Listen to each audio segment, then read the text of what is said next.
Hello friends, welcome back to our channel.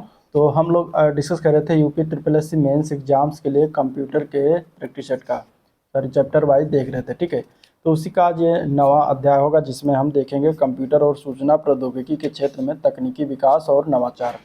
और इसमें जितने भी पूछे गए क्वेश्चन हैं उन सभी को डिस्कस करेंगे।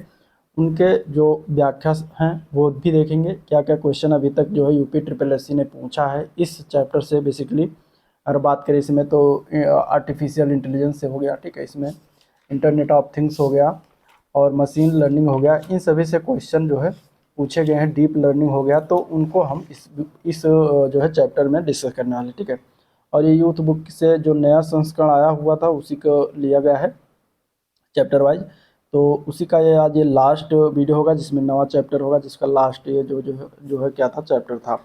इसके बाद इसका मैं पूरा एक वीडियो में एक ही में संकलित कर दूंगा, तो आप उसको ज़रूर देखिएगा। इसलिए जो लोग वीडियो को लाइक नहीं किया लाइक करिएगा, चैनल को सब्सक्राइब नहीं किया सब्सक्राइब कर लीजिएगा। ठीक है, चलिए पहला क्वेश्चन यहाँ पे लेंगे और ये आर्टिफिशियल इंटेलिजेंस से है क्वेश्चन। पहला क्वेश्चन आया था इसमें कि स्पैन आईओटी मतलब कि आईओटी का फुल फॉर्म बताना था। ठीक है, आईओटी यहाँ पे फुल फॉर्म इसका पूछा गया था प्रवर्तन कांस्टेबल 2025 के पेपर में। तो इसका फुल फॉर्म बनता है इंडस्ट्रियल इंटरनेट ऑफ थिंग्स। ठीक है, इंडस्ट्रियल इंटरनेट ऑफ थिंग्स इसका फुल फॉर्म बनता है। आंसर यहाँ पे डी ऑप्शन इसका राइट हो जाएगा। ठीक है, आईआईओटी का फुल फॉर्म है इंडस्ट्रियल इंटरनेट ऑफ थिंग्स। यह जो है तकनीक औद्योगिक क्षेत्र में इंटरनेट से जुड़े डिवाइस और सेंसर का उपयोग करके मशीनों और प्रोसेस को स्मार्ट और ऑटोमेटेड बनाने के लिए जो है इस्तेमाल होती है। ठीक है, चलिए क्वेश्चन नंबर 2 आया था कि बुनियादी मशीन लर्निंग प्रक्रिया में चरणों का सही क्रम निम्नलिखित में से कौन है। ठीक है, मशीन लर्निंग प्रक्रिया आपको ज़रूर पढ़नी है और आपके सिलेबस में दिया गया है मशीन लर्निंग प्रोसेस। यहाँ पे बताना था कि बेसिक मशीन लर्निंग प्रोसेस है उसमें चरणों का सही क्रम कौन सा होता है, और ये क्वेश्चन पूछा गया था। तो देखिए, सबसे पहले उसमें डेटा इनपुट करते हैं, फिर उसका एब्स्ट्रैक्शन होता है यानी अमूर्तन, फिर इसके बाद जनरलाइजेशन होता है। तो आंसर यहाँ पे क्या है, डी ऑप्शन इसका राइट हो जाएगा। मशीन लर्निंग प्रक्रिया में चरणों के सही क्रम में सबसे पहले डेटा इनपुट आता है। सबसे पहले डेटा को इकट्ठा किया जाता है, फिर और मॉडल में इनपुट किया जाता है। फिर होता है एब्स्ट्रैक्शन, यानी कि इस चरण में डेटा से फीचर्स निकाल कर मॉडल को जो है ट्रेन किया जाता है। फिर होता है जनरलाइजेशन, मतलब इसमें ट्रेन किया गया मॉडल नए डेटा पर प्रदर्शन करता है और सामान्यीकरण की क्षमता का परीक्षण किया जाता है। तो इस प्रकार इसका क्या होता है, चरण होता है। तो ये आप सीक्वेंस इसको ध्यान में रखिएगा। चलिए प्रश्न संख्या तीसरा पूछा गया था कि स्मार्ट शहरों में जीवन की गुणवत्ता सुधारने में एआई किस प्रकार योगदान दे सकता है। ये क्वेश्चन आया हुआ है। इसमें आपको इस तरीके से 5 ऑप्शन दिए गए थे कि एआई किस प्रकार योगदान दे सकता है जीवन की गुणवत्ता सुधारने में। तो वो जो है ये अगर इसमें से देखें तो बेहतर भीड़ प्रबंधन के माध्यम से यातायात को नियंत्रित करके और सुरक्षा बढ़ाकर जो है क्या कर सकता है, जीवन गुणवत्ता को सुधार सकता है एआई। ठीक है, तो यहाँ पे इसका आंसर क्या है, डी ऑप्शन बिल्कुल करेक्ट बैठता है। एआई जो है ये कृत्रिम बुद्धिमत्ता जिसको आर्टिफिशियल इंटेलिजेंस कहते हैं, ये स्मार्ट शहरों में विभिन्न तरीकों से जीवन की गुणवत्ता को बेहतर बना सकता है। जैसे कि भीड़ प्रबंधन कर सकता है, यानी कि एआई आधारित कैमरा और सेंसर डेटा के माध्यम से ट्रैफिक की निगरानी और नियंत्रण कर सकता है। दूसरा है सुरक्षा बढ़ाना, जिसे एआई का उपयोग करके संदिग्ध गतिविधियों की पहचान और त्वरित प्रतिक्रिया के लिए किया जा सकता है। तीसरा है आपातकालीन सेवाओं की दक्षता बढ़ाना, यानी कि रियल टाइम डेटा से एम्बुलेंस, फायर ब्रिगेड आदि को तेज और सटीक सेवाएं देने में मदद कर सकता है। तो इस प्रकार ये 3 काम किया जा सकता है इसके माध्यम से, जो कि जीवन की गुणवत्ता को बेहतर बना सकता है एआई। चलिए क्वेश्चन नंबर 4 है आत्म प्रभावकारिता के बारे में निम्नलिखित में से कौन सा कथन सत्य है। इसमें से 4 ऑप्शन दिए गए हैं। Which of the following is true about self efficiency. ठीक है, यहाँ पे बताना था, ऑप्शन इस तरीके से 5 दिए गए हैं। यहाँ पे अगर हम बात करेंगे तो आंसर ए पार्ट सही हो जाएगा। इसमें किसी की अपनी क्षमताओं पर विश्वास और निर्णयों की जिम्मेदारी लेना सम्मिलित होता है। तो आंसर ए पार्ट इसका राइट हो जाएगा। अब आत्म प्रभावकारिता क्या है, तो ये जो है ये अल्बर्ट बंडूरा के द्वारा प्रस्तावित एक महत्वपूर्ण मनोवैज्ञानिक अवधारणा है, जिसका अर्थ है व्यक्ति अपनी क्षमताओं पर विश्वास करना, व्यक्ति का अपनी क्षमताओं पर विश्वास करना और विभिन्न परिस्थितियों में सफलतापूर्वक कार्य करने की अपनी योग्यता का आकलन करना। यह व्यक्ति को लक्ष्य निर्धारित करने और चुनौतियों का सामना करने और निर्णय लेने की जिम्मेदारी लेने में सक्षम बनाता है। चलिए अगले प्रश्न की तरफ चलेंगे। क्वेश्चन नंबर 5 है, निम्नलिखित में से अब कथन और कारक दिया गया था और इसमें बताना था कि कौन सा सही है और कौन सा गलत है। ठीक है, इस तरीके से क्वेश्चन पूछा गया था। अभिकथन इसका यह है कि भारत स्वास्थ्य सेवा क्षेत्र एआई को अपना रहा है और डॉक्टरों की जगह एआई सक्षम मशीनें अपना रहा है। और इसका रीजन क्या दिया गया था, कारण क्या दिया गया था कि एआई नैदानिक परिणामों को बेहतर बनाने के लिए एक्सरे, एमआरआई स्कैन और इलेक्ट्रॉनिक स्वास्थ्य रिकॉर्ड जैसे बड़े डेटा सेट का विश्लेषण कर सकता है। अब यहाँ पे जो है कथन और कारक दोनों दिया गया है। ठीक है, तो यहाँ पे आंसर क्या हो जाएगा इसमें, तो देखिए कथन जो दिया गया है इसमें दिया गया है कि एआई जो है स्वास्थ्य सेवा क्षेत्र एआई को अपना रहा है, डॉक्टरों की जगह एआई सक्षम मशीनें अपना रहा है। तो ये गलत है। ठीक है, अभी ये चीज़ें नहीं हो रही भारत में, ये गलत हो जाएगा। जबकि कारण क्या है, कारण सही है। तो आंसर क्या हो जाएगा यहाँ पे, सी ऑप्शन इसका राइट है, कथन गलत है और कारण सही है। ठीक है, क्योंकि कहते अब इसका एक्सप्लेन देख लेते हैं। तो भारत जो है स्वास्थ्य सेवा में एआई को अपना रहा है, डॉक्टरों की जगह एआई सक्षम मशीनें अपना रहा है। यह बयान आंशिक रूप से सही नहीं है, क्योंकि एआई स्वास्थ्य सेवा में डॉक्टरों की जगह नहीं ले रहा है बल्कि उनकी सहायता कर रहा है। ठीक है, और कारण क्या है कि एआई जो है नैदानिक परिणामों को बेहतर बनाने के लिए एक्सरे, एमआरआई स्कैन और इलेक्ट्रॉनिक स्वास्थ्य रिकॉर्ड जैसे बड़े डेटाबेस का विश्लेषण कर सकता है। और यह कथन सही है, क्योंकि एआई को क्षमता है कि वो बड़े डेटासेट का विश्लेषण करके पैटर्न और संबंधों की पहचान कर सकता है, जिससे नैदानिक परिणामों में सुधार हो सकता है। ठीक है, चलिए क्वेश्चन नंबर 6 भी कथन और कारक से ही था। कथन था सोशल नेटवर्किंग साइट उपयोगकर्ता फीड को क्यूरेट करने के लिए कृत्रिम बुद्धिमत्ता यानी कि एआई का उपयोग कर सकती है, ये कथन है। और कारक इसमें पूछा गया है, कारक कारण इस तरीके से है कि एआई रिलेवेंट कंटेंट को प्रेडिक्ट करने और रिमोट करने के लिए उपयोगकर्ता के व्यवहार का विश्लेषण करता है। अब इसमें से बताना था कि कौन सा क्या सही है। तो यहाँ पे अगर हम देखें तो दोनों सही है, और दोनों सही हैं और सही व्याख्या भी करता है। तो आंसर डी ऑप्शन इसका राइट हो जाएगा। ये वीपीओ के पेपर में पूछा गया था। देखिए सोशल नेटवर्किंग साइट्स वास्तव में उपयोगकर्ता फीड को क्यूरेट करने के लिए एआई का उपयोग करती है, और वह उपयोगकर्ता की गतिविधि, रुचियों, पसंद, पिछले इंटरेक्शन और अन्य डेटा बिंदुओं का विश्लेषण करती है ताकि उनके लिए सबसे प्रासंगिक कंटेंट दिखाया जा सके। इसके लिए एआई एल्गोरिदम, मशीन लर्निंग और डेटा एनालिटिक्स का उपयोग करते हैं ताकि यह प्रेडिक्ट किया जा सके कि कौन सा कंटेंट उपयोगकर्ता के लिए ज़्यादा आकर्षक और एंगेजिंग होगा। साथ ही यह प्रमोटेड या ऑर्गेनिक पोस्ट की रैंकिंग को भी प्रभावित करता है। इसलिए जो है क्या है, पूरी तरह से कथन की व्याख्या कर रहा है। तो दोनों सही हो जाएगा। चलिए अगला प्रश्न आया था, निम्नलिखित में से बताना था कि एआई के बारे में कौन सा कथन सत्य है।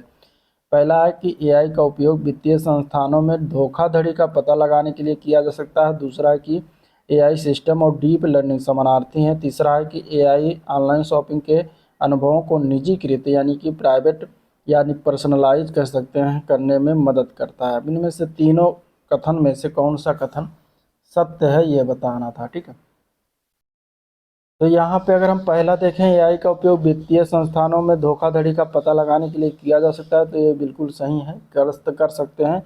और दूसरा दिया गया कि एआई सिस्टम और डीप लर्निंग समानार्थी, तो गलत है, ये दोनों समान नहीं है। ठीक है, तीसरा है एआई ऑनलाइन शॉपिंग के अनुभव को निजीकृत करने में मदद कर सकता है, तो ये भी सही है। तो आंसर क्या हो जाएगा, पहला और तीसरा सही है जबकि दूसरा गलत है। तो पहला और तीसरा यहाँ पे आंसर हो जाएगा ए पार्ट राइट। ये भी बीपीओ के पेपर में पूछा गया क्वेश्चन है। एआई का उपयोग क्या वित्तीय संस्थानों में धोखाधड़ी का पता लगाने के लिए किया जाता है। मशीन लर्निंग और पैटर्न रिकॉग्निशन तकनीकों की मदद से एआई लेनदेन में असामान्य गतिविधियों की पहचान, खरीदारी के आधार पर शॉपिंग अनुभव को पर्सनलाइज करता है, जैसे अमेजन है, नेटफ्लिक्स पर सुझाव देना। ठीक है, एआई एक व्यापक क्षेत्र है जिसमें मशीन लर्निंग और डीप लर्निंग दोनों आते हैं। ठीक है, डीप लर्निंग एआई का एक उप समूह है, इसलिए कथन फर्स्ट और थर्ड सही है, बाकी दूसरा गलत था। चलिए अगला प्रश्न, भारत में कौन सी डिजिटल पहल सार्वजनिक स्वास्थ्य डेटा का प्रबंधन करने और कोविड-19 महामारी का ट्रैक करने के लिए एआई और बिग डेटा एनालिटिक्स जैसी तकनीकों का उपयोग करती है। इसमें से तो वो है आरोग्य सेतु। तो आंसर यहाँ पे डी ऑप्शन इसका राइट हो जाएगा। ठीक है, आरोग्य सेतु जो है इस्तेमाल किया जाता है इसके लिए। चलिए क्वेश्चन नंबर 9 है, शहरी जीवन और बुनियादी ढांचे को बेहतर बनाने के लिए भारत सरकार की कौन सी पहल एआई, आईओटी और बिग डेटा जैसी प्रौद्योगिकियों का उपयोग करती है। इसमें से तो वो हो जाएगा स्मार्ट सिटी मिशन। ठीक है, स्मार्ट सिटीज मिशन हो जाएगा। आंसर यहाँ पे सी ऑप्शन इसका राइट है। स्मार्ट सिटी मिशन जो है भारत सरकार की एक प्रमुख पहल है जिसका उद्देश्य शहरी जीवन को बेहतर बनाना। इसमें एआई, आईओटी मतलब इंटरनेट ऑफ थिंग्स और बिग डेटा जैसी अत्याधुनिक प्रौद्योगिकियों का उपयोग किया जाता है ताकि शहरों को अधिक स्मार्ट, कुशल और टिकाऊ बनाया जा सके। क्वेश्चन नंबर 10, मानव जैसे दिखने वाले रोबोट को क्या कहा जाता है? ठीक है, हेड रोबोट कहते हैं, पर्सोनाइट कहते हैं, या फिर ह्यूमनाइड कहते हैं, या फिर पैर वाले रोबोट कहते हैं। तो यहाँ पे अगर देखा जाए तो इसको कहा जाता है ह्यूमनाइड। आंसर सी ऑप्शन इसका राइट हो जाएगा। ठीक है, ह्यूमनाइड रोबोट जो है मानव के आकार का जैसा दिखने वाला एक रोबोट है जिसे मानव शरीर की नकल करने के लिए डिजाइन किया गया। ह्यूमनाइड रोबोट एक का सफल नियंत्रण एक आसान काम नहीं, क्योंकि रोबोट एक का गतिशील मॉडल जटिल है और कई आंतरिक और बाहरी गड़बड़ियों की उपस्थिति रोबोट की क्षमताओं को प्रभावित कर सकती है। चलिए क्वेश्चन नंबर 11, एआई एप्लीकेशन को लागू करने के लिए दी गई भाषाओं में कौन सी भाषा आमतौर पर उपयोग नहीं किया जाता है? ठीक है, ये बताना था। यहाँ पे क्वेश्चन है 2023 के पेपर में पूछा गया था। तो क्वेश्चन नंबर 11 का आंसर क्या हो जाएगा यहाँ पे? तो सी ऑप्शन हो जाएगा। पर्ल भाषा का उपयोग नहीं किया जाता। किसका? पर्ल भाषा का उपयोग नहीं किया जाता है। ठीक है, तो आंसर क्या हो जाएगा? C option. पर्ल का उपयोग आमतौर पर एआई के लिए नहीं करते, बाकी लिस्प और प्रोलाग दो भाषाएं ऐसे हैं जिनका व्यापक रूप से एआई के लिए उपयोग किया जाता है, और पाइथन जो है इसका उपयोग भी एआई में किया जाता है।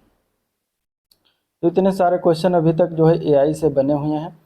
अब अगला जो आता है आपका चैप्टर, मतलब इसमें पॉइंट वो आता है बिग डेटा। ठीक है, बिग डेटा भी आपके सिलेबस में दिया गया। तो बिग डेटा से जो क्वेश्चन पूछे गए हैं उनको देख लेते हैं। पहला क्वेश्चन बिग डेटा से आया था कि बिग डेटा प्रोसेसिंग में डेटा वॉल्यूम या उपयोगकर्ता की मांग में अचानक वृद्धि नियंत्रण की क्षमता को संदर्भित करता है। किस की नियंत्रण की क्षमता को संदर्भित करता है? यह क्वेश्चन बीपीओ के 2025 के पेपर में पूछा गया था। तो इसका आंसर था डी ऑप्शन, स्केलेबिलिटी। ठीक है, स्केलेबिलिटी को संदर्भित करता है। आंसर डी ऑप्शन हो जाएगा। बिग डेटा प्रोसेसिंग में स्केलेबिलिटी वह क्षमता है जो किसी सिस्टम या प्रोसेस को बढ़ती हुई डेटा वॉल्यूम या उपयोगकर्ता की मांग को कुशलतापूर्वक संभालने की अनुमति देती है। ठीक है, और यह सुनिश्चित करती है कि सिस्टम को अधिक संसाधनों जैसे कंप्यूटर पावर, स्टोरेज, नेटवर्क क्षमता के साथ आसानी से बढ़ाया जा सकता है जिससे प्रदर्शन और कार्यक्षमता प्रभावित न हो। चलिए क्वेश्चन नंबर 13, पूछा गया था कि वितरित कंप्यूटिंग वातावरण में बड़े डेटा सेट को संग्रहित और संसाधित करने के लिए कौन सा ओपन सोर्स फ्रेमवर्क व्यापक रूप से उपयोग किया जाता है? तो इसमें उसका आंसर क्या हो जाएगा? तो इसके लिए हम प्रयोग करते हैं वो है अपाचे हडूप। ठीक है, अपाचे हडूप का प्रयोग करते हैं। मंडी सचिव के पेपर में पूछा गया था। आंसर यहाँ पे ए पार्ट करेक्ट हो जाएगा। ठीक है, अपाचे हडूप जो है एक ओपन सोर्स क्या है? ये फ्रेमवर्क है जो वितरित कंप्यूटिंग वातावरण में बड़े पैमाने पर डेटा को स्टोर और प्रोसेसिंग करने के लिए उपयोग किया जाता है। यह HDFS यानी हडूप डिस्ट्रीब्यूटेड फाइल सिस्टम और मैप रिड्यूस जैसे घटकों पर आधारित होता है जो बड़े डेटा सेट को वितरित और समानांतर रूप से जो है क्या संसाधित करने में सक्षम होते हैं। चलिए अगला प्रश्न है HDFS में कौन सा घटक डेटा प्रतिकृति का समन्वय करता है और डेटा ब्लॉक की देखरेख करता है? इनमें से तो इनमें से बताना। HDFS अभी ऊपर बताया, HDFS यानी कि हडूप डिस्ट्रीब्यूटेड फाइल सिस्टम। तो इसमें वो होता है नेम नोड की। ठीक है, क्या होता है? नेम नोड होता है। आंसर यहाँ पे हो जाएगा बी ऑप्शन इसका करेक्ट।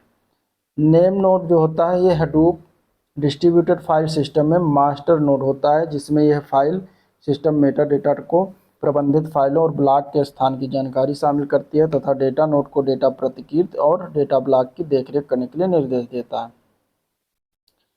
चलिए कौन सा डेटा प्रसंस्करण की विश्वसनीयता है इसमें से? क्वेश्चन नंबर 15 पूछा गया था। यहाँ पे अगर हम देखें तो वो है वर्सिटी। वर्सिटी मतलब कि सत्यता। ठीक है, बिग डेटा के 4 प्रमुख पहलुओं में से एक सत्यता है जो डेटा प्रसंस्करण की विश्वसनीयता और सत्यता को दर्शाता है, जबकि वॉल्यूम डेटा की मात्रा को दर्शाता है, वेग डेटा प्रसंस्करण की गति को दर्शाता है और विविधता जो है ये विभिन्न प्रकार की डेटा की मौजूदगी को दर्शाता है। चलिए अगला क्वेश्चन कुछ इस तरीके से आया था। यहाँ क्वेश्चन नंबर 16, एक स्वास्थ्य देखभाल संगठन को विभागों के बीच संवेदनशील रोगी डेटा को सुरक्षित के रूप में साझा करने की ज़रूरत है। निम्नलिखित में से सबसे सुरक्षित तरीका कौन सा होगा इनमें से? ठीक है, तो यहाँ पे अगर हम देखें तो इसका आंसर क्या हो जाएगा? इसका आंसर की बात करेंगे तो आंसर यहाँ पे डी ऑप्शन इसका करेक्ट है। सुरक्षित और अपरिवर्तनीय रिकॉर्ड रखने के लिए ब्लॉकचेन का उपयोग करना। ठीक है, यानी कि ब्लॉकचेन तकनीक जो होता है एक विकेंद्रीकृत डिजिटल लेजर प्रणाली है जो डेटा को सुरक्षित और पारदर्शी तरीके से स्टोर और साझा करने की अनुमति देती है। ठीक है, यह स्वास्थ्य देखभाल संगठनों के लिए आदर्श होती है। ब्लॉकचेन में डेटा को इनक्रिप्ट किया जा सकता है और यह अपरिवर्तनीय होता है जो डेटा की सुरक्षा और अखंडता को सुनिश्चित करता है। चलिए अगला क्वेश्चन है क्वेश्चन नंबर 17। निम्नलिखित में से कौन सा स्वचालित डेटा प्रतिकृति सहित उच्च स्केलेबिलिटी और दोष सहनशीलता प्रदान करने के लिए डिजाइन किया गया है? इनमें से एक्सरे टेक्नीशियन में क्वेश्चन पूछा गया था तो वो था HDFS। ठीक है, आंसर क्या हो जाएगा इसका? HDFS ए पार्ट करेक्ट हो जाएगा, जिसका फुल फॉर्म बनता है हडूप डिस्ट्रीब्यूटेड फाइल सिस्टम, जो कि ये विशेष रूप से उच्च स्केलेबिलिटी और फॉल्ट टॉलरेंस यानी कि दोष सहनशीलता के लिए डिजाइन किया गया है। ठीक है, तो ये चीज़ें याद रखिएगा। चलिए अगला क्वेश्चन है अपाचे हडूप फ्रेमवर्क का एक बड़ा हिस्सा किस भाषा में लिखा गया है? तो ये लिखा गया है जावा भाषा में, तो आंसर हो जाएगा Java language. Answer A part इसका राइट हो जाएगा। ठीक है, अब इसमें से अगर देखा जाए सी में कुछ मूल कोड तथा कमांड लाइन उपयोगकर्ताओं सेल स्क्रिप्ट के रूप में लिखा गया, बाकी जो है जावा भाषा में लिखा गया है। तो ये थे बिग डेटा प्रोसेसिंग से क्वेश्चन। अब देखेंगे मशीन लर्निंग से क्वेश्चन।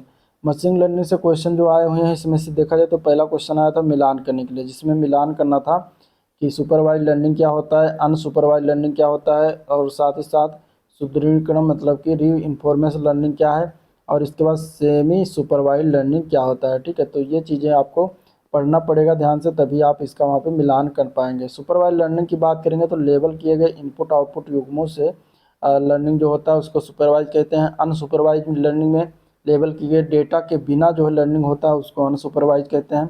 सुदृढ़ीकरण लर्निंग में परीक्षण और त्रुटि के माध्यम से जो लर्निंग होता है, और अर्ध पर्यवेक्षित अधिगम में लेबल नहीं किए गए डेटा से जो है लर्निंग होता है।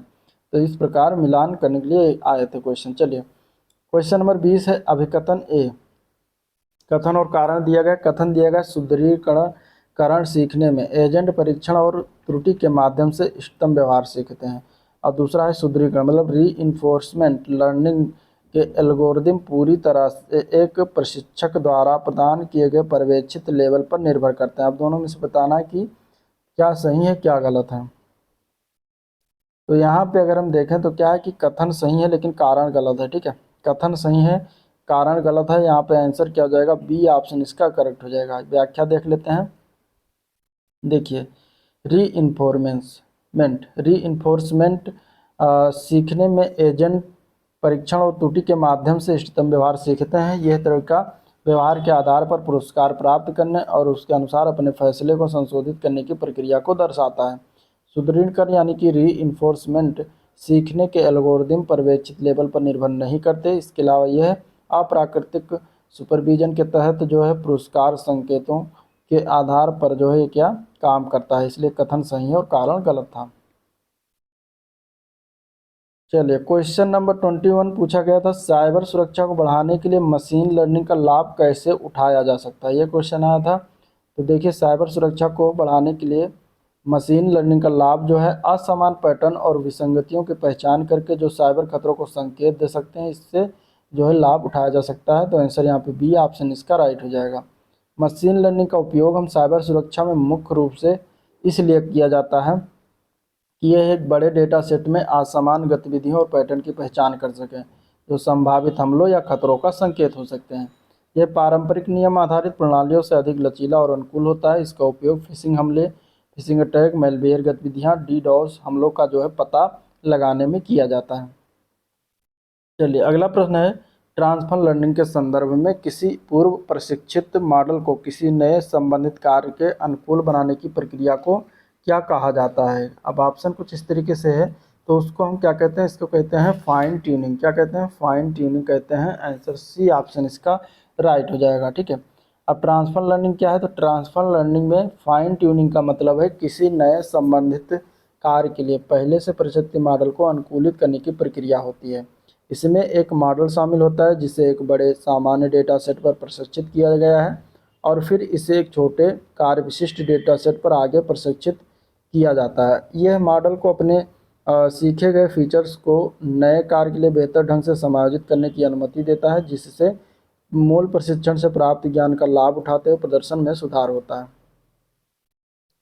चलिए क्वेश्चन नंबर 23, यहाँ पे मशीन लर्निंग के संबंध में निम्नलिखित में से कौन सा कथन सत्य है, इनमें से बताना है। मशीन लर्निंग की अगर बात करेंगे इनमें से कौन सा कथन सत्य है, तो बी वाला ऑप्शन देखते हैं। तो मशीन लर्निंग कृत्रिम बुद्धिमत्ता का एक उप समूह है, ये बिल्कुल सही है। ठीक है, तो यहाँ पे आंसर क्या हो जाएगा, बी ऑप्शन। मशीन लर्निंग कृत्रिम बुद्धिमत्ता का एक उप क्षेत्र है जो कंप्यूटरों को स्पष्ट रूप से प्रोग्राम किए बिना डेटा से सीखने और अनुभव के आधार पर अपने प्रदर्शन में सुधार करने की अनुमति देता है। मशीन लर्निंग एल्गोरिदम डेटा में पैटर्न और संबंध ढूंढते हैं और फिर उन पैटर्नों का उपयोग नए डेटा पर भविष्यवाणियां और निर्णय लेने के लिए करते हैं। चलिए question number 24, machine learning model विकसित करने के लिए किस फ्रेमवर्क का व्यापक रूप से उपयोग किया जाता है। मशीन लर्निंग मॉडल विकसित करने के लिए हम प्रयोग करते हैं टेंसर फ्लो फ्रेमवर्क का प्रयोग करते हैं, उपयोग करते हैं। तो आंसर यहाँ पे डी ऑप्शन राइट है। ठीक है, टेंसर फ्लो जो है गूगल द्वारा विकसित एक open source machine learning library है जिसे विशेष रूप से डीप लर्निंग और न्यूरल नेटवर्क के लिए विकसित किया गया है। ठीक है, तो गूगल के द्वारा टेंसर फ्लो विकसित है, ये भी याद रखिएगा। चलिए क्वेश्चन नंबर 25, दिया गया है डिजिटल वित्तीय समीक्षाओं के भाव विश्लेषण में प्राकृतिक भाषा संस्करण कार्यों के लिए कौन सा मशीन लर्निंग मॉडल सबसे प्रभावी है इसमें से। तो इसका आंसर हो जाएगा डी ऑप्शन हो जाएगा। LSTM long short term memory network होता है जो कि सबसे प्रभावी होता है। आंसर यहाँ पे डी ऑप्शन राइट है। डिजिटल वित्तीय समीक्षाओं के भाव विश्लेषण के लिए सबसे प्रभावी मशीन लर्निंग मॉडल जो है LSTM है, जो क्रमबद्ध डेटा को अच्छे से सीखने और समझने के लिए सक्षम हो, क्योंकि समीक्षाएं आमतौर पर पाठ डेटा तथा शब्दों के अनुक्रम का विश्लेषण करती हैं। चलिए अगला प्रश्न है, मशीन लर्निंग में इसमें से क्या शामिल है जो सीखने के लिए डेटा का उपयोग करता है। तो इसमें से वो शामिल है एल्गोरिदम। ठीक है, एल्गोरिदम जो है मशीन लर्निंग में शामिल होता है जो सीखने के लिए डेटा का उपयोग करता है। आंसर सी ऑप्शन करेक्ट हो जाएगा। ठीक है, मशीन लर्निंग एल्गोरिदम डेटा का उपयोग करके पैटर्न्स और संबंधों को पहचानते हैं और फिर इन जानकारियों का उपयोग करके भविष्य के डेटा पर पूर्वानुमान और निर्णय लेते हैं। चलिए अगला क्वेश्चन आया था यहाँ पे कि के मीन्स एल्गोरिदम एक किस प्रकार का एल्गोरिदम है। तो ये एक अनसुपरवाइज्ड लर्निंग होता है, एल्गोरिदम होता है। तो आंसर यहाँ पे डी ऑप्शन इसका राइट हो जाएगा। ठीक है, के मीन्स एक आपसी समूह में डेटा को वर्गीकृत करने के लिए एक मशीन लर्निंग एल्गोरिदम है जिसमें डेटा को कुछ समूहों में विभाजित किया जाता है। ये एक अनसुपरवाइज्ड एल्गोरिदम होता है जिसमें हमें पूर्व अनुमानित वर्गीकरण की आवश्यकता नहीं होती। ये डेटा पॉइंट्स की विशिष्ट गुणवत्ता को मापों को उपयोग करके उन्हें कुछ समूहों में विभाजित करता है जिसमें प्रत्येक समूह का एक केंद्रीय बिंदु होता है। तो ये हो गया मशीन लर्निंग। अब हम देखेंगे डीप लर्निंग से आए हुए क्वेश्चन। पहला क्वेश्चन यहाँ पे दिया गया था, पूछा गया है कि पर्यवेक्षित और अपर्यवेक्षित अधिगम यानी कि लर्निंग के बीच मुख्य अंतर क्या है। यह क्वेश्चन पूछा गया था डेंटल हाइजीनिस्ट में। यहाँ पे अगर हम बात करेंगे तो इसके लिए आंसर क्या हो जाएगा, डी ऑप्शन। पर्यवेक्षित लर्निंग आपको पढ़ना यानी सुपरवाइज लर्निंग और अनसुपरवाइज लर्निंग जरूर पढ़ना है इसमें। तो सुपरवाइज लर्निंग लेबल वाले डेटा का उपयोग करता है जबकि अनसुपरवाइज लर्निंग बिना लेबल वाले डेटा का उपयोग करता है। तो आंसर यहाँ पे डी ऑप्शन इसका राइट हो जाएगा। चलिए क्वेश्चन नंबर 29, मशीन लर्निंग के बारे में निम्नलिखित में से कौन सा कथन सही है। मशीन लर्निंग के बारे में या कथनों को बताना था कि कौन सा कथन सही है। ठीक है, पहला कथन है सुपरवाइज लर्निंग के लिए लेबल किए गए डेटा की आवश्यकता होती है। तो बिल्कुल आंसर मतलब यह पहला कथन सही है। दूसरे की अगर हम बात करते हैं तो दूसरा दिया गया है कि अनसुपरवाइज लर्निंग बिना लेबल के पैटर्न की पहचान करती है। तो ये भी सही है। तीसरा है कि रीइंफोर्समेंट लर्निंग में पुरस्कार या दंड के माध्यम से प्रतिपुष्टि शामिल होती है। तो ये भी सही है। चौथा दिया गया सेमी सुपरवाइज लर्निंग का उपयोग केवल बड़े लेवल वाले डेटा सेट के लिए किया जाता है। तो ये गलत है। तो आंसर क्या हो जाएगा, सी ऑप्शन हो जाएगा 1, 2 एंड 3। ठीक है, चौथा गलत हो जाएगा। यहाँ पे क्यों गलत होगा तो यहाँ पे देख लेते हैं इसका जो है व्याख्या। सुपरवाइज लर्निंग के लिए लेबल किए गए डेटा की आवश्यकता होती है, क्योंकि यह इनपुट और आउटपुट संबंधों को सीखने के लिए जो है क्या होता है, प्रशिक्षित होता है। ठीक है। अब अनसुपरवाइज लर्निंग बिना किसी लेबल के पैटर्न की पहचान करता है, यानी यह डेटा में छिपे हुए संबंधों को खोजने का प्रयास करता है। और रीइंफोर्समेंट लर्निंग में एक लेजेंड को पुरस्कार और दंड के माध्यम से फीडबैक मिलता है, जिससे वो अपने निर्णयों को बेहतर बनाता है। सेमी सुपरवाइज लर्निंग, जो कि हमारा कथन में गलत था, ये बड़े लेवल वाले डेटा सेट तक सीमित नहीं होता, बल्कि इसका उपयोग छोटे लेवल वाले और बड़े अन लेवल डेटा के संयोजन के लिए किया जाता है। जबकि कथन में दिया गया था कि सिर्फ बड़े लेवल वाले डेटा के लिए सेट किया था, तो वहाँ पे वो गलत था। ठीक है। चलिए, इंटरनेट ऑफ थिंग्स से क्वेश्चन जो पूछे गए उनको देख लेते हैं। आईओटी से कौन सी संचार तकनीक अपनी कम बिजली खपत और लंबी दूरी की कनेक्टिविटी के लिए जानी जाती है, जो इसे आईओटी अनुप्रयोगों में लोकप्रिय बनाती है? तो वो तकनीक कौन सी है? तो वो है लोरा बैंड। ठीक है, आंसर डी ऑप्शन इसका राइट हो जाएगा। लोरा बैंड मतलब long range wide area network, इसका फुल फॉर्म है, जो विशेष रूप से कम बिजली की खपत और लंबी दूरी की कनेक्टिविटी के लिए डिजाइन किया गया है। ये विशेषताएं इसे आईओटी अनुप्रयोगों जैसे कि स्मार्ट कृषि, पर्यावरण निगरानी और एसेट ट्रैकिंग के लिए आदर्श बनाती हैं, जहां उपकरणों को लंबी दूरी पर डेटा ट्रांसमिट करते हुए लंबे समय तक बैटरी पर चलने की आवश्यकता होती है। क्वेश्चन नंबर 31, निम्नलिखित में से कौन सा सेंसर मुख्य रूप से स्मार्टफोन में रोटेशन और कोणीय वेग का पता लगाने के लिए किया जाता हो, जिससे गेमिंग और संवर्धित वास्तविकता अनुप्रयोगों को बढ़ाया जा सके? तो इसमें से वो कौन सा सेंसर है जिसका हम प्रयोग करते हैं? ठीक है, तो वो है जायरोस्कोप। ठीक है, आंसर क्या हो जाएगा? डी ऑप्शन इसके लिए करेक्ट हो जाएगा, जायरोस्कोप। जायरोस्कोप सेंसर मुख्य रूप से स्मार्टफोन में रोटेशन और कोणीय वेग का पता लगाने के लिए उपयोग किया जाता है। यह सेंसर गेमिंग, संवर्धित वास्तविकता यानी कि एआर जिसको कहते हैं, ऑगमेंटेड रियलिटी और अन्य मोशन सेंसिटिव एप्लीकेशन में महत्वपूर्ण भूमिका निभाता है, जबकि प्रॉक्सिमिटी सेंसर फोन और उपयोगकर्ता के बीच की दूरी को पहचानता है। Question number 32, internet of things के संदर्भ में RFID का अर्थ क्या है? ठीक है, RFID की अगर फुल फॉर्म की बात करते हैं तो इसका फुल फॉर्म है रेडियो फ्रिक्वेंसी आइडेंटिफिकेशन। ठीक है, इसका फुल फॉर्म क्या है? Radio frequency identification full form बनता है। आंसर यहाँ पे ए ऑप्शन करेक्ट हो जाएगा, रेडियो फ्रिक्वेंसी आइडेंटिफिकेशन इसका क्या है फुल फॉर्म बनता है। ये एक ऐसी तकनीक है जो रेडियो तरंगों का उपयोग करके वस्तुओं और व्यक्तियों की पहचान और ट्रैकिंग करने में मदद करती है। ये आईओटी में व्यापक रूप से उपयोग किया जाता है, जैसे स्मार्ट लॉजिस्टिक हो गया, ट्रैकिंग सिस्टम हो गया, ऑटोमेशन में, इन सभी में इसका उपयोग किया जाता है। चलिए, क्वेश्चन नंबर 33, इनमें से कौन सा आईओटी प्लेटफॉर्म अमेजन द्वारा प्रदान किया गया है? तो इसका आंसर क्या हो जाएगा? तो बी ऑप्शन सही है, AWS IoT कोर। ठीक है, इसका इसका जो है अमेजन के द्वारा ये प्रदान किया गया, तो आंसर बी ऑप्शन हो जाएगा। AWS मतलब अमेजन वेब सर्विस द्वारा प्रदान किया गया एक IoT कोर जो है प्लेटफॉर्म है, जो इंटरनेट ऑफ थिंग्स डिवाइसेस को क्लाउड से सुरक्षित रूप से कनेक्ट करने और डेटा प्रोसेसिंग करने में मदद के लिए उपयोगी होता है। क्वेश्चन नंबर 34 है, निम्नलिखित में से कौन सा आईओटी डिवाइस का उदाहरण नहीं है इनमें से? तो इसका आंसर क्या हो जाएगा? तो बी ऑप्शन सही है, डेस्कटॉप कंप्यूटर जो है इसका क्या है, आईओटी डिवाइस का उदाहरण है। बाकी फिटनेस ट्रैकर है, स्मार्ट रेफ्रिजरेटर है, स्मार्ट थर्मोस्टेट है, ये सभी जो है आईओटी डिवाइस के उदाहरण हैं। चलिए, आईओटी उपकरणों में वायरलेस संचार के लिए आमतौर पर किस तकनीक का उपयोग किया जाता है? तो इसके लिए हम प्रयोग करते हैं ब्लूटूथ का। आंसर बी ऑप्शन इसके लिए राइट हो जाएगा। ठीक है, चलिए अब कुछ विविध क्वेश्चन है जिसको देख लेते हैं। निम्नलिखित में से कौन से ऑब्जेक्ट को संदर्भित करते हैं जो कि अपने संचालन के पीछे अपनी विशेषताएं छिपाए रखता है? तो इसका आंसर क्या है? तो बी ऑप्शन हो जाएगा, उसको कहते हैं इनकैप्सुलेशन।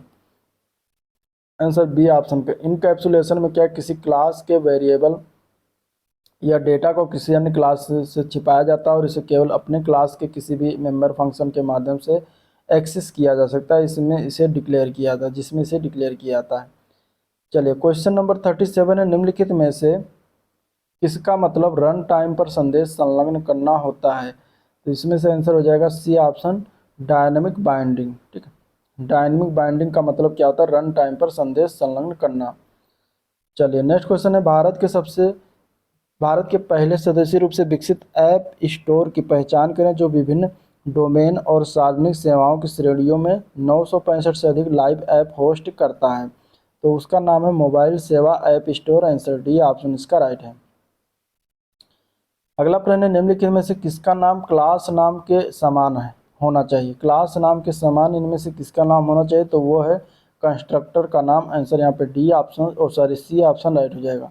कंस्ट्रक्टर जो है एक विशेष मेथड है जिसका उपयोग ऑब्जेक्ट को इनिशियलाइज करने के लिए किया जाता है। जब किसी क्लास का ऑब्जेक्ट बनाया जाता है तो कंस्ट्रक्टर को कॉल किया जाता है और इसका उपयोग ऑब्जेक्ट एट्रीब्यूट्स के लिए इनिशियल वैल्यू सेट करने के लिए किया जाता है। इसका वही नाम है जो उस क्लास का है जिसमें वो रहता है। चलिए क्वेश्चन नंबर अगला है 40 नंबर क्वेश्चन है, निम्नलिखित में से किन रीसेट ट्रेंड्स को प्रोसेसर मेमोरी इत्यादि जैसे विभिन्न कंप्यूटिंग संसाधनों को सारांशन के रूप में परिभाषित किया जा सकता है जो आईटी के खर्च को कम करने का सबसे प्रभावी तरीका है। तो इसका आंसर क्या हो जाएगा क्वेश्चन नंबर 40 का, तो आंसर हो जाएगा डी ऑप्शन, उसको हम कहते हैं virtualization. Answer D option right है। ठीक है, वर्चुअलाइजेशन जो है इस वर्चुअलाइजेशन को प्रोसेसर मेमोरी इत्यादि जैसे कंप्यूटिंग संसाधनों को सारांशन के रूप में परिभाषित किया जा सकता है जो आईटी के खर्च को कम करने का सबसे प्रभावी तरीका है। वर्चुअलाइजेशन में virtual computer, hardware platform, storage device, computer network संसाधनों सहित किसी चीज़ का वर्चुअल वर्जन बनाने की क्रिया है। क्वेश्चन नंबर 41 है, निम्नलिखित में से किसे ओवरलोड किया जा सकता है। इसका करेक्ट आंसर है डी ऑप्शन फंक्शन को। आंसर क्या है, डी ऑप्शन फंक्शन को। फंक्शन ओवरलोडिंग फंक्शन वास्तव में विभिन्न कार्यों का एक सेट है जो एक ही नाम के विभिन्न कार्यों को निष्पादित करने के लिए उपयोग किया जाता है, जैसे कि V O D my function. ठीक है, इस तरीके से इसका क्या करा जाता है, फंक्शन को ओवरलोड किया जाता है। निम्नलिखित में से क्या एक प्रयोजन उन्मुख है या प्रयोजन आधारित क्रमादेशन यानी प्रोग्रामिंग भाषा नहीं है। इनमें से तो प्रोग्रामिंग लैंग्वेज यहाँ पे अगर हम देखेंगे तो सी जो दिया गया सिर्फ सी, ये सी जो है एक प्रक्रियात्मक प्रोग्रामिंग लैंग्वेज है, न कि जो है ये क्रमादेशन प्रोग्रामिंग लैंग्वेज। तो आंसर क्या हो जाएगा, डी ऑप्शन इसका राइट हो जाएगा। ठीक है, चलिए निम्नलिखित में से कौन सी कंपनी वीडियो ऐप टिकटॉक का स्वामित्व रखता है। इसमें से टिकटॉक जो ऐप इंडिया में बैन है, इसका जो है मतलब बताना है कि स्वामित्व कौन है, कौन इसका जो है पेरेंटल संस्था है, तो वो हो जाएगा बाइट डांस के द्वारा ये बनाया गया था। आंसर यहाँ पे सी ऑप्शन राइट हो जाएगा, बाइट डांस। ठीक है, टिकटॉक जो है एक लघु लिप सिंक कॉमेडी और प्रतिभा वीडियो बनाने और साझा करने के लिए आईओएस और एंड्रॉयड सोशल मीडिया का एक वीडियो ऐप है। इस एप्लीकेशन को 2017 में बाइट डांस द्वारा चीन के बाहर बाजारों के लिए लॉन्च किया गया था। यह 3 से 15 सेकंड और 3 से 60 सेकंड के छोटे लूपिंग वीडियो के लघु संगीत और लिप सिंक वीडियो बनाने की अनुमति देता है। ये एशिया, यूएसए और दुनिया के अन्य हिस्सों में लोकप्रिय है। चलिए क्वेश्चन नंबर 44 है, वाटसन कंप्यूटर निम्नलिखित में से किस कंपनी का प्रोडक्ट है। वाटसन कंप्यूटर की बात करेंगे तो ये आईबीएम कंपनी का प्रोडक्ट है। आंसर बी ऑप्शन इसका राइट हो जाएगा। चलिए कंप्यूटर शब्दावली में पीडीएफ का फुल फॉर्म पूछा गया था, तो इसका फुल फॉर्म होता है पोर्टेबल डॉक्यूमेंट फॉर्मेट। आंसर क्या हो जाएगा इसका, डी ऑप्शन। ठीक है, पीडीएफ का फुल फॉर्म क्या है, पोर्टेबल डॉक्यूमेंट फॉर्मेट। चलिए अगला प्रश्न है, जुलाई 2019 में ईस्ट कोस्ट रेलवे ने इलेक्ट्रॉनिक रूप से सूचना प्रदान करने के लिए और डिजिटल इंडिया को बढ़ावा देने के लिए किस मोबाइल ऐप को लॉन्च किया था। तो उस मोबाइल ऐप का नाम है ECOR यात्रा। आंसर बी ऑप्शन इसका राइट हो जाएगा। चलिए अगला प्रश्न है, इनमें से कौन सी कंप्यूटर प्रोग्रामिंग लैंग्वेज नहीं है। इनमें से तो @ जो ए लिखा है ये जो है कंप्यूटर भाषा नहीं होती। आंसर यहाँ पे डी ऑप्शन राइट है। क्वेश्चन नंबर 48 है, वाणिज्य और उद्योग मंत्री सुरेश प्रभु ने लापता प्रत्यक्ष बच्चों का पता लगाने और उन पर निगरानी रखने के लिए भारत में एक मोबाइल ऐप लॉन्च किया। उसको किस नाम से जाना जाता है, तो उसको हम जानते हैं रीयूनाइट के नाम से। आंसर यहाँ पे हो जाएगा ए पार्ट करेक्ट है। ठीक है, आंसर क्या हो जाएगा, ए पार्ट करेक्ट हो जाएगा। चलिए क्वेश्चन नंबर 49, निम्नलिखित में से कौन सा डेटाबेस सॉफ्टवेयर का इसमें से एक उदाहरण है, तो वो है ओरेकल RDBMS। ठीक है, ये डेटाबेस सॉफ्टवेयर का उदाहरण है। आंसर यहाँ पे ए पार्ट राइट है। चलिए प्रथम मोबाइल ओपन एक्सचेंज जोन कहाँ उद्घाटन किया गया है, तो प्रथम मोबाइल ओपन एक्सचेंज जोन की अगर हम बात करेंगे तो ये नोएडा में उद्घाटन इसका किया गया था। आंसर डी ऑप्शन राइट हो जाएगा। ठीक है, अब ये करंट अफेयर से क्वेश्चन था, 2018 में उद्घाटन हुआ था, 2018 के पेपर में पूछा गया था। भारत के किस राज्य ने सर्वप्रथम ट्विटर सेवा योजना आरंभ किया है, तो वो उत्तर प्रदेश राज्य के द्वारा किया गया 2016 को। आंसर डी ऑप्शन राइट हो जाएगा। चलिए, भारत में प्रथम मोबाइल सेवा प्रारंभ कब किया गया था, तो ये भी क्वेश्चन पूछा गया था, इसीलिए यहाँ पे दिया गया है, आंसर हो जाएगा इसका बी पार्ट, मोदी टेल्स्ट्रा। ठीक है। अगला प्रश्न है, कंप्यूटर प्रणाली में निम्नलिखित में से कौन सा प्रोग्रामिंग भाषा नहीं है इनमें से। तो प्रोग्रामिंग भाषा की बात करेंगे तो इसमें लोटस जो होता है प्रोग्रामिंग लैंग्वेज नहीं, बाकी कोबोल, फोर्ट्रॉन, पास्कल ये सभी जो है प्रोग्रामिंग लैंग्वेज होता है, लेकिन लोटस जो है एक अमेरिकन सॉफ्टवेयर कंपनी का नाम है। निम्नलिखित में से कौन सी लैंग्वेज पास्कल से प्राप्त सिस्टम प्रोग्रामिंग लैंग्वेज है एवं रक्षा एप्लीकेशन के लिए जो है प्रयोग किया जाता है। तो उस लैंग्वेज का नाम क्या है, तो वो है एडा लैंग्वेज। आंसर यहाँ पे डी ऑप्शन इसका राइट है, एडा लैंग्वेज। ठीक है। चलिए, एक सामान्य त्रुटि का पता लगाने का कोड सीआरसी का फुल फॉर्म क्या है, तो इसका फुल फॉर्म होता है साइक्लिक रिडंडेंसी चेक। ठीक है, साइक्लिक रिडंडेंसी चेक। आंसर यहाँ पे सी ऑप्शन इसका राइट है। कंप्यूटर भाषा में कोबोल किसके लिए उपयोगी है, मतलब किस क्षेत्र में कोबोल लैंग्वेज का इस्तेमाल किया जाता है, तो इसके लिए जो है व्यवसायिक कार्य में कोबोल लैंग्वेज का इस्तेमाल किया जाता है। आंसर ए पार्ट करेक्ट हो जाएगा। इसका फुल फॉर्म ये कॉमन बिजनेस ओरिएंटेड लैंग्वेज। ठीक है, कोबोल का प्राथमिक प्रयोग व्यवसाय फाइनेंस के लिए किया जाता है। चलिए, जटिल वैज्ञानिक गणनाओं के लिए किसका प्रयोग किया जाता है, इनमें से कौन सी लैंग्वेज का प्रयोग किया जाता है, तो जटिल वैज्ञानिक गणनाओं के लिए हम इनमें से फोर्ट्रॉन लैंग्वेज का इस्तेमाल करते हैं। आंसर बी पार्ट हो जाएगा। ठीक है, फोर्ट्रॉन लैंग्वेज का फुल फॉर्म क्या है, फार्मूला ट्रांसलेशन। ये विश्व की सर्वप्रथम उच्च स्तरीय कंप्यूटर लैंग्वेज भाषा है जिसका विकास 1950 में जे.डब्ल्यू. बेकर्स ने किया था। इसका उपयोग जटिल वैज्ञानिक गणना और अंकगणितीय गणनाओं के लिए किया जाता है। ठीक है, तो ये था ओवरऑल वीडियो जिसको हम लोगों ने देखा, डिस्कस किया। अगर वीडियो पसंद आया तो लाइक करिए, चैनल को सब्सक्राइब नहीं किए तो सब्सक्राइब कर लीजिएगा। ठीक है, और आज का वीडियो यहीं पर होता है एंड। बाकी हम मिलेंगे नेक्स्ट वीडियो में, तब तक के लिए थैंक यू।